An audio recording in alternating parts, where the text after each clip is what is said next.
ಪಹಲ್ಗಾಮ್ನಲ್ಲಿ ನಡೆದಂಥ ಉಗ್ರರ ಅಟ್ಯಾಕ್ನಲ್ಲಿ ಸುಮಾರು 26 ಜನ ಮತ್ತು 17 ಜನ ಗಾಯಗೊಂಡಿರೋದು ಗೊತ್ತೇ ಇದೆ.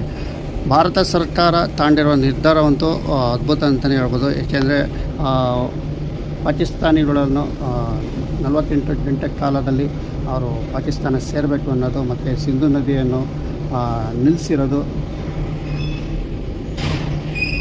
ಇತ್ತೀಚೆಗೆ ದಿನಗಳಲ್ಲಿ. ಮತ್ತು ಏನು ಪಾಕಿಸ್ತಾನ ಚಾನಲ್ಗಳು ಮತ್ತು ಯೂಟ್ಯೂಬ್ ಚಾನಲ್ಗಳು ಸಹ ಇಲ್ಲಿ ನಿಲ್ಲಿಸಿದ್ದಾರೆ.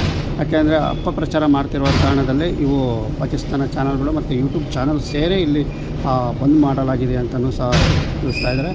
ಫ್ರೆಂಡ್, ಸದ್ಯದಲ್ಲೇ ಈಗ ಪಹಲ್ಗಾಮ್ನಲ್ಲಿ ನಡೆಯುವಂತಹ ಒಂದು ಹೊಸ ವಿಡಿಯೋನೂ ಸಹ ವೈರಲ್ ಆಗ್ತಾ ಇದೆ. ಫ್ರೆಂಡ್, ಅವನ ಪಾಡಿ ಅವರು ಡ್ರೈವ್ ಮಾಡ್ತಾಯಿದ್ದಾರೆ. ಬಟ್ ಇಲ್ಲಿ ಶೂಟ್ ಆಗಿರುವಂಥ ದೃಶ್ಯಗಳು ಇಲ್ಲಿ ಸಾಕಷ್ಟು ಕಾಣಿಸ್ತಾ ಇದೆ. ಇಲ್ಲಿ ನೋಡಿ, ರಕ್ತ ಕುದಿಯುತ್ತಿದೆ.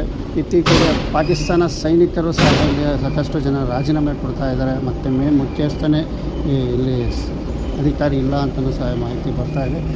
ಫ್ರೆಂಡ್, ಇಲ್ಲಿ ನಮ್ಮ ಭಾರತ ದೇಶದ ಏನು ನಮ್ಮ ಭಾರತ ದೇಶದ ಮೋದಿ ತೆಗೆದುಕೊಂಡಿರುವಂತಹ ನಿರ್ಧಾರ ಪಾಕಿಸ್ತಾನ ಗಡಗಡ ನಡ್ಗೋಯ್ತಾ ಇದೆ. ಅಷ್ಟು ನಿರ್ಧಾರ ಇವರು ತಾಂಡಿದ್ದಾರೆ. ಈ ಸದ್ಯಕ್ಕೆ ಈಗ ಒಂದು ಹೂ ಅಂದರೆ ಸಾಕು ಅಟ್ಯಾಕ್ ಮಾಡುವ ಲಕ್ಷಣಗಳು ಎಲ್ಲ ಕಾಣಿಸ್ತಾ ಇದೆ. ಯಾಕೆಂದರೆ ಪಾಕಿಸ್ತಾನ ಗಡಿಯಲ್ಲಿ ಹೆಚ್ಚು ಸೈನಿಕರನ್ನು ನಿಯೋಜನೆ ಮಾಡಿದ್ದಾರೆ. ಯುದ್ಧದ ಟ್ಯಾಂಕರಾಗಿರ್ಬೋದು, ನೌಕೆ ಪಡೆಗಳಾಗಿರ್ಬೋದು,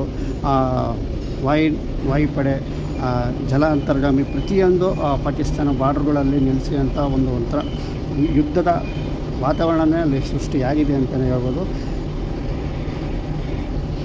ನೋಡಿ, ನಿಮ್ಮ ದೃಶ್ಯದಲ್ಲಿ ಸಾಕಷ್ಟು ಕಾಣಿಸ್ತಾ ಇದೆ. ಮತ್ತು ಪ್ರತಿಯೊಂದು ಈಗ ಸದ್ಯದಲ್ಲಿ ಪಾಕಿಸ್ತಾನ ಫುಲ್ಲು ಗಡಗಡ ಆಗ್ತಾಯಿದೆ. ಮತ್ತು ಅದರಲ್ಲೂ ಸಹ ಸಾಕಷ್ಟು ಜನ ನಾವು ಅಣಬೊಂಬು ಹಾಕ್ತೀವಿ ಅಂತ ಬೆದರಿಕೆಯೂ ಸಹ ಹೊರ್ತಾ ಇದೆ ನಮ್ಮ ಭಾರತ ದೇಶಕ್ಕೆ.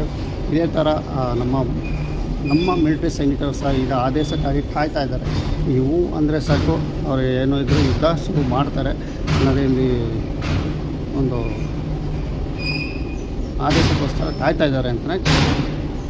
ಈಗ ಸದ್ಯದಲ್ಲೇ ಇಷ್ಟು ಪಾಕಿಸ್ತಾನ ಏನು ನಮ್ಮ ಭಾರತ ಹಿಂದೂಗಳನ್ನು ಕೊಂದಿದೋ ಅದು ಹಸದು ಉಗ್ರಗಾಮಿಗಳು ಹಿಡಿಯೋಕ್ಕೆ ಸಾಕಷ್ಟು ಎಲ್ಲ ಸರ್ಚ್ ನಡೀತಾ ಇದೆ. ಫ್ರೆಂಡ್, ಈ ಸದ್ಯದಲ್ಲಿ ಅವರು ಏನೋ 8 ಮನೆಗಳು ಧ್ವಂಸಗಳು ಮಾಡಿದ್ದಾರೆ. ಉಗ್ರ ಅಟ್ಯಾಕ್ಗೆ ಇನ್ನೇನು ಕೆಲವೇ ದಿನಗಳಲ್ಲಿ ಉಗ್ರರ ಸೆರೆ ಹಿಡಿತಾರೆ ಅನ್ನೋ ಮಾಹಿತಿ ಬಂದಿದೆ.